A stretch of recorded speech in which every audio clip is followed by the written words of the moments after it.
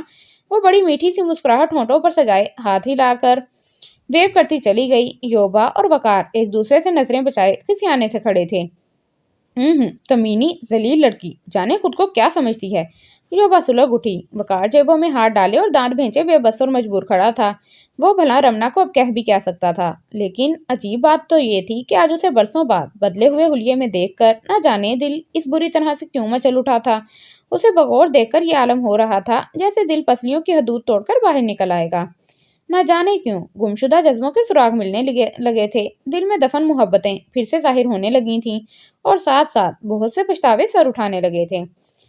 وقار نے جذبات میں آ کر یوبا کو اپنانے کا فیصلہ کر تو لیا تھا، وہ نہ جانے کیوں رمنا سے بدگمان اور بزدل سا رہنے لگا تھا۔ شاید اس کے لاشعور میں دفن کوئی کمپلیکس تھا، احساس برتری یا احساس کمتری، جس کا وہ سراغ نہیں لگا پایا تھا۔ بہرحال یہ رشتہ اب اس کے لیے وبال جان بن چکا تھا۔ یوبا کی اصلیت کھل کر سامنے آ گئی تھی۔ یوبا تو محض اسے اپنانے کی خاطر پوز کرتی رہی تھی، در حقیقت وہ نہیں تھی جو وہ ایکٹنگ کرتی رہتی تھی۔ رجیلی، شرمیلی اور سہمی سی لڑکی، وہ خوفزدہ ہرنی جو سنگدل شکاری سے بچنے کے لیے پناہ گاہ کی تلاش میں ہو۔ وقار اچھی طرح جان چکا تھا کہ یوبا نے ریاض، اپنے بھائی اور اپنی بہن مسز بشیر کے کہنے کے مطابق اسے اپنے چنگل میں پھنسانے اور رمنا سے متنفر کرنے، اس سے ناتا بڑھانے کے لیے وہ ڈرامہ بازی کی تھی۔ انہیں وقار سے زیادہ اس کی دولت اور جائیداد کی ہوس تھی۔ ان کے کہنے میں آ کر وہ نہ صرف پڑھائی چھوڑ بیٹھا تھا بلکہ اپنے بچپن کی منگیتر کو بھی ٹھکرا کر اسے نہ کردہ گناہوں کی سزا دے بیٹھا تھا۔ یوبا نے رشتہ جڑنے اور منگنی ہوتے ہی پر پرزے نکالنے شروع کر دیے تھے۔ وہ ضد کرتی کہ وقار اسے گھمانے، سیر و تفریح کروانے لے جائے۔ ہر وہ جگہ، ہر وہ مقام جہاں جانے سے وہ رمنا کو روکتا ٹوکتا، کڑی تنقید کرتا رہتا تھا، انہی جگہوں پر اسے یوبا کو اس کے پورے زور اصرار پر لے کر جانا پڑتا، اور اگر کبھی ٹال مٹول کرنا چاہتا یا یوبا کو منع کرنے کی کوشش کرتا تو ریاض اور مسز بشیر اس کے پیچھے پڑ جاتے، اسے جانگلوس، گنوار اور تنگ ذہن ہونے کے طعنے دینے لگتے۔ وہ چاہتے تھے کہ وقار جلد از جلد اپنی جائیداد کو فروخت کر کے شاپنگ سینٹر بنوانا شروع کر دے، لیکن وقار جائیداد نہیں فروخت کر سکتا تھا، کیونکہ جب اس نے رمنا سے رشتہ توڑ کر یوبا سے منگنی کی تھی، سعدیہ بیگم نے اسے باقاعدہ اپنی منقولہ اور غیر منقولہ جائیداد سے آگ کر دیا تھا اور اس کا اخبار میں بھی اعلان کر دیا تھا۔ اب لے دے کر وقار کے پاس وہی رقم تھی جو کہ اس کے اپنے نام بینک میں پڑی تھی اور تیزی سے ختم ہو رہی تھی، کیونکہ وقار نے ایک بنگلہ کرائے پر لے رکھا تھا جس میں آج کل وہ رہائش پذیر تھا۔ اب ریاض اور بیگم بشیر کی آنکھیں کھل چکی تھیں۔ آنکھ ہونے کے بعد کنگلا وقار ان کے کس کام کا تھا بھلا، اور یوبا بھی اکھڑی اکھڑی سی رہنے لگی تھی۔ وہ اکثر وقار سے الجھ جاتی، وہی کچھ کرتی جو دل میں آتا، اور اس کی تنقید سننے کا تو یوبا میں حوصلہ ہی نہیں تھا۔ وہ اسے بری طرح ڈانٹ دیتی تھی۔ وقار کی آنکھیں اب کھل چکی تھیں، لیکن اب کیا ہو سکتا تھا؟ وہ تو اپنے ہاتھوں سے اپنے آشیانے کو آگ لگا بیٹھا تھا، الزام دیتا تو کسے؟ وہ بے بسی سے ہونٹ کاٹ رہا تھا۔ ادھر رمنا جلد ہی شاپنگ سے فارغ ہو گئی، پھر ثاقب کی چند چیزیں تو خریدنی تھیں، اپنے لیے تو کچھ لینا نہیں تھا۔ وہ تیزی سے کار ڈرائیو کرتی گھر پہنچ گئی، لیکن گھر میں تو جیسے سناٹوں کا راج تھا، خاموشی سی تاری تھی چہار سو۔ رمنا پریشان ہو کر سب کو آوازیں دینے لگی، آخر کہاں چلے گئے ہیں سب لوگ؟ تبھی اس نے ایاز کو آواز دی تو ملازم تھوڑا آیا۔ سلام چھوٹی بی بی۔ جی، سب لوگ تو کرنل شفیق صاحب کے گھر گئے ہوئے ہیں۔ رمنا بی بی، ایک بہت بڑی خوشخبری ہے جی۔ فضلو اسے دیکھ کر خوشی سے ہنسا۔ کیا خوشخبری ہے؟ جلدی بتاؤ مجھے۔ وہ بے قرار ہو گئی۔ جی مجھے نہیں معلوم، مجھے ایاز میاں نے سختی سے منع کیا ہے کہ اگر آپ آئیں تو آپ کو کچھ نہ بتایا جائے۔ آپ کرنل شفیق کے گھر چلی جائیں، وہاں سب کی دعوت ہے، رات کا کھانا وہیں ہے۔ فضلو اسے تجسس کے عالم میں چھوڑ کر چلا گیا تو رمنا تیزی سے کار میں بیٹھ گئی اور اسٹارٹ کر کے کرنل شفیق کے گھر چلی گئی۔ آخر کیا خوشخبری ہو سکتی ہے؟ وہ بے چینی سے سوچنے لگی اور کار رکتے ہی جلدی جلدی اتر کر اندر کی طرف بھاگی۔ السلام علیکم۔ ڈرائنگ روم میں پہنچ کر اس نے نعرہ لگایا۔ وہاں پر کرنل شفیق، بیرسٹر ارشد، ایاز، فیاض، فرحت بھابی، تائی اماں، پھوپھی جان، سعدیہ چچی، رمنا کی امی، سب موجود تھے۔ ان کے چہرے خوشی سے کھلے ہوئے تھے۔ رابعہ شہزادیوں کی سی شان سے صوفے پر بیٹھی تھیں، ان کا چہرہ خوشی سے جگمگا رہا تھا۔ لیکن ان کے ساتھ کون بیٹھا ہے؟ جواد کو گود میں لے کر رمنا نے بوٹل گرین شلوار قمیض میں ملبوس داڑھی والے مرد کو غور سے دیکھا۔ وہ جواد کو بار بار سینے سے بھینچ کر پیار کر رہا تھا، دیوانہ وار چوم رہا تھا۔ رمنا جب اندر داخل ہوئی تو وہ اسے دیکھتے ہی کھل اٹھا اور بے اختیار مسکرانے لگا۔ ویسی کی ویسی ہے کمبخت، بونگی کہیں کی، اس نے رابعہ کی طرف جھک کر کہا تو وہ ہنس دیں اور پھر رمنا کی تجسس بھری نظروں کی زد میں آ گئی۔ رمنا،